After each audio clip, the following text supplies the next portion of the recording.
ये आपके सामने इनकम स्टेटमेंट और बैलेंस शीट का एक क्वेश्चन आ रहा है। देखिए इस क्वेश्चन में जो सेल्स रेवेन्यू है वो भी 68,000 है, और अगर इनकम स्टेटमेंट में जाए हम, प्रॉफिट एंड लॉस अकाउंट में जाए, तो सेल्स में देखिए 68,000 वही सेल्स आ रही है, और जो आपके टोटल नेट प्रॉफिट है वो 11,900 रुपीज़ है। अगर मैं क्वेश्चन में सेल्स जो है वो उसको 80,000 रुपीज़ कर दूँ, तो हमारी जो प्रॉफिट एंड लॉस अकाउंट है वो भी इसमें चेंज हो जाएगी ऑटोमेटिक, और जो आपकी नेट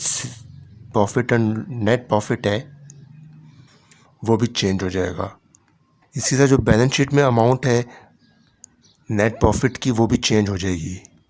ये मैंने फॉर्मूले के थ्रू लिंक दिया हुआ है सब शीट्स को आपस में। इसके अलावा ये इनकम स्टेटमेंट और बैलेंस शीट किस तरह से बनाई हुई है, अभी एंड स्क्रीन पे इसका थंबनेल आ जाएगा, वहाँ पे आप जाके पूरी कंप्लीट वीडियो देख सकते हैं। और अगर ये फ़ाइल डाउनलोड करनी है तो वीडियो के डिस्क्रिप्शन में इसका लिंक मौजूद है, आप वहाँ से बासानी ये फ़ाइल डाउनलोड कर सकते हैं। Thanks for watching.